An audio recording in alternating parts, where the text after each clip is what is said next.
Supreme court వస్తానన్నటువంటి చెప్తున్నటువంటి సుప్రీంకోర్టుకి వెళ్ళి మళ్ళీ అప్పీల్ చేసుకునేటువంటి పరిస్థితి ఉన్నట్టుగా నేను వార్తల్లో చూశాను. ఎప్పుడైనా నాయకుల మీద ఆరోపణ వచ్చినప్పుడు ఆ నాయకులు ఆరోపణలు వాస్తవమా కాదా నిబద్ధతతోటి ఆ ఆరోపణలను ఎదుర్కొని వారు రుజువు చేసుకునేటువంటి అవసరం ఉంటుంది తప్ప తప్పించుకొని ఈ కోర్టుల ద్వారా మీరు తప్పించుకునే ప్రయత్నం చేయడం ఎంతవరకు సమంజసమని అడుగుతా ఉన్నాను. అదే మాదిరిగా కేటీఆర్ గారు మంత్రిగా ఉన్నప్పుడు ఆ రోజు జరిగినటువంటి కొన్ని తప్పిదాలు కావచ్చు, లేకుంటే ఆ రోజు అధికారులను కేవలం మీరు నిరంకుశ పాలనలో ప్రజాస్వామ్యానికి వ్యతిరేకంగా మీరు తీసుకున్నటువంటి నిర్ణయాలు ఆ రోజు అధికారులను భయపెట్టి చేశారా, లొంగ తీసుకొని చేశారా? కానీ అధికారులను ఈరోజు బలిపశువు చేస్తున్నటువంటి తీరు చూస్తూ ఉంటే చాలా బాధాకరంగా ఉన్నది.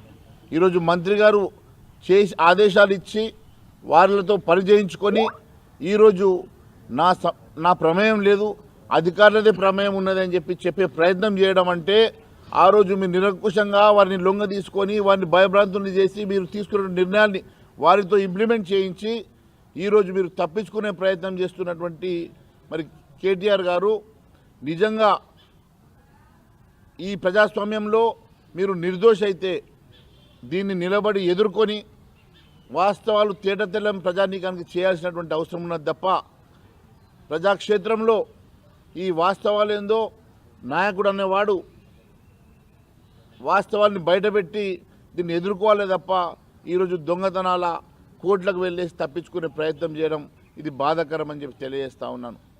మరి గత ప్రభుత్వంలో జరిగినటువంటి అనేకమైనటువంటి అక్రమాలు, గత ప్రభుత్వంలో జరిగినటువంటి అనేకమైనటువంటి కుంభకోణాలు అవన్నీ కూడా వెలికి తీస్తానని చెప్పినటువంటి రేవంత్ రెడ్డి గారు లక్షల కోట్ల రూపాయలు కక్కిస్తా, లక్షల కోట్ల రూపాయలతోటి మరి సంక్షేమ కార్యక్రమాలు చేపడతానని చెప్పి ఆ రోజు మీరు కాదు రాహుల్ గాంధీ గారితో మీరు పలికించినటువంటి పలుకులు ఇంకా ప్రజలు మర్చిపోలేదు. 2 లక్షల కోట్ల కుంభకోణం ఒక కాళేశ్వరంలో జరిగింది. ఆ 2 లక్షల కోట్ల కుంభకోణంతో 6 గ్యారంటీలు ఇంప్లిమెంట్ చేస్తా అని చెప్పి ఆ రోజు రాహుల్ గాంధీతో చిలక పలుకులు పలికించిన రేవంత్ రెడ్డి గారు మరి 2 లక్షల కోట్లు ఏమైనాయి? ఆ కుంభకోణం సంగతి ఎందుకు మాట్లాడతలేరు? అదే కాకుండా ధరణిలో జరిగినటువంటి లక్షల కోట్ల కుంభకోణం గురించి మాట్లాడారు. మరి ఆ లక్షల కోట్ల రూపాయల కుంభకోణం సంగతి ఏమైంది? మరి లక్షలాది కోట్ల రూపాయల కుంభకోణం జరిగిందని ఒకవైపు చెప్తున్నటువంటి రేవంత్ రెడ్డి గారు మరి ఇప్పటి వరకు మరి మొన్నటికి మొన్న 1000 సంవత్సరాలు జైల్లో పెట్టినా సరిపోనన్ని శిక్ష పడుతుందని చెప్పేసినటువంటి రేవంత్ రెడ్డి గారు మరి 1000 సంవత్సరాలకు శిక్ష పడేటువంటి నేరం ఏం చేశారో ఇప్పటి వరకు మీరు బయట పెట్టలేదు. 1000 సంవత్సరాలకు సరిపడేటువంటి నేరంకి ఎన్ని శిక్షలు పెట్టారు, ఎన్ని కేసులు పెట్టారు, ఎన్ని రకాలుగా మీరు ప్రజానీకానికి వాస్తవాలు తెలియజేశారు, ఇప్పటి వరకు దాని మీద ప్రస్తావన చేయలేదు. కేవలం సినిమా డైలాగులు కొడతా ఉన్నారు.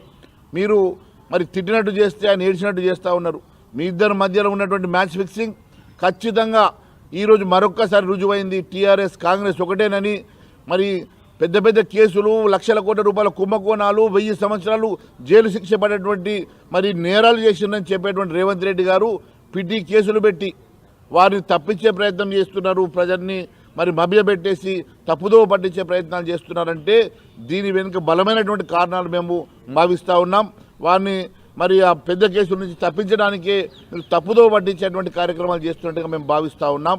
ఖచ్చితంగా అవన్నీ కూడా వాస్తవాలు మరి ప్రజాక్షేత్రంలోకి రావాలి, ప్రజానీకానికి తెలియజేయాల్సిన అవసరం ఉన్నది.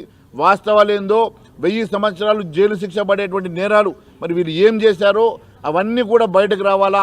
అవన్నీ కూడా బయట మీరు వాస్తవంగా మరి వాటికి తగ్గటువంటి సెక్షన్లతోటి మీరు కేసులు ఫైల్ చేసిన అవసరం ఉన్నది.